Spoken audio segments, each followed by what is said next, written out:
Bonsoir à tous, on commence ce journal du Mercato en France du côté de l'AS Monaco. Avec l'arrivée de Niko Kovac sur le banc, le club du Rocher est en pleine ébullition. L'ASM veut donc taper fort sur ce Mercato et c'est dans cette optique que Mario Götze était ciblé. Libre de tout contrat depuis son départ du Borussia Dortmund, le champion du monde 2014 a fait savoir aux pensionnaires de Ligue 1 qu'il privilégiait un autre championnat. En effet, le milieu de terrain a des touches en Espagne et en Italie. Le joueur veut prendre son temps, mais une chose est quasi certaine, il ne débarquera pas à l'AS Monaco. C'est une déclaration qui va faire du bruit à Lyon. Jeffrey Adelaide a déclaré dans une interview à l'équipe qu'il était frustré par sa situation.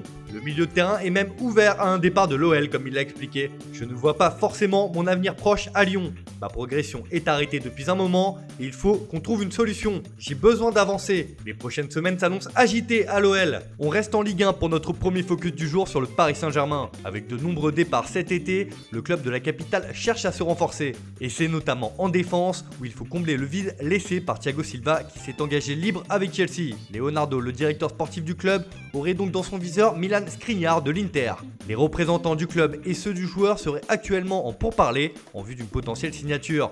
Aucune offre officielle n'a été transmise, mais le Slovaque intéresse bien les rouges et bleus. Dans ce secteur de jeu, le PSG ne devrait pas recruter Timothy Castagne. Évoqué depuis plusieurs semaines, le latéral belge de l'Atalanta se dirige vers Leicester, où les Foxes vont débourser 20 millions d'euros pour s'attacher à ses services.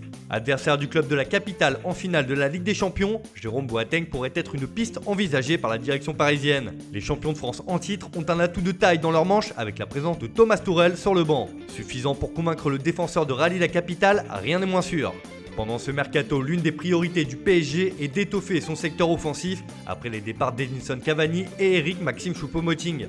Sur le départ du FC Barcelone, la piste Luis Suarez a été étudiée, mais l'Uruguayen se dirigerait finalement vers la Juventus. Surtout, le PSG veut s'attaquer à un plus gros poisson du Barça, Lionel Messi. L'Argentin a fait part de ses envies de départ, mais le dossier est d'une extrême complexité. Et selon nos informations, le PSG a mis le frein sur tous les autres dossiers pour se pencher clairement sur la faisabilité de l'opération Messi. Ce dossier omnibule les décideurs parisiens et s'il y a une fenêtre de tir pour réaliser l'opération, le PSG va clairement tenter le coup. Neymar et Di Maria font une course assidue au sextuple Ballon d'Or pour l'attirer à Paris. Si Messi s'engage au PSG, le mercato parisien en sera forcément impacté et les postes prioritaires ciblés ne pourront pas forcément être renforcés. Cela n'empêche pas pour autant Leonardo de travailler sur d'autres dossiers en attaque. Le Brésilien ne serait pas insensible à la situation de Memphis Depay qui arrive en fin de contrat en 2021 avec l'Olympique lyonnais. Affaire à suivre. Le PSG est au moins fixé pour une chose sur ce mercato. Neymar ne partira pas. Le Brésilien a annoncé dans une interview qu'il comptait rester à Paris cette saison et qu'il voulait retourner en finale de la Ligue des Champions pour remporter cette compétition avec les Rouges et Bleus. Dans le sens des départs, Alphonse Areola ne sait pas encore de quoi son avenir sera fait. Prêté cette année au Real Madrid, le gardien français ne devrait pas rester au PSG.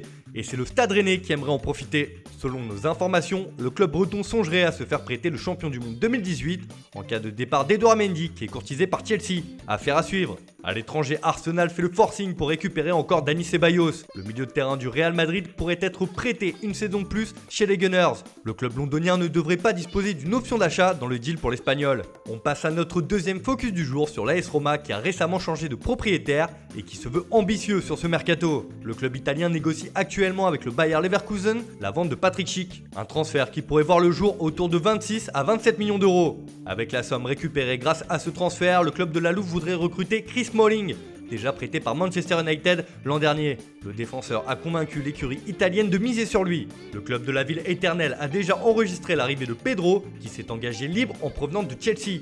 Même chose pour Henrik Mkhitaryan, qui a été libéré de son contrat par Arsenal hier.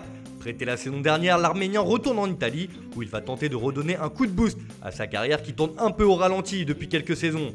Mais c'est aussi dans le sens des départs que le mercato de la Roma s'agite. Maxime Gonalon, qui n'a jamais vraiment convaincu dans la capitale italienne, s'est déjà engagé pour 3 ans à Grenade, mais la vague de départ n'est pas terminée. En effet, les Galliorossi ont trouvé un accord avec l'Inter pour le transfert d'Alexandar Kolarov. Le Serbe devrait s'engager pour 1 ou 2 saisons avec les Nerazzurri contre un chèque de 2 millions d'euros. La Roma pourrait aussi perdre Edin Dzeko, qui est dans le viseur de la Juventus en cas de départ de Gonzalo Higuain. Le Bosnien aurait d'ailleurs donné son accord pour rejoindre la vieille dame. Les champions de Serie A devront payer 10 millions d'euros plus 2 en bonus pour l'attaquant.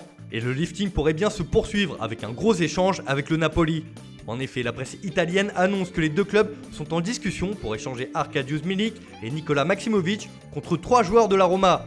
Cengiz Under, Jordan Veretout et Alessio Riccardi. De quoi mettre tout le monde d'accord. Enfin, c'est officiel, le Séville FC a annoncé le retour d'Ivan Rakitic. Le Croate quitte le FC Barcelone où il n'était plus désiré depuis de longs mois et retourne dans son ancien club contre 10 millions d'euros. Le milieu de terrain a signé un contrat de 4 ans avec la formation sévillane. Et cela vient d'être officialisé, Gabriel débarque à Arsenal en provenance du LOSC. Les Gunners ont cassé leur tirelire pour s'offrir le défenseur puisque le transfert est estimé à 30 millions d'euros.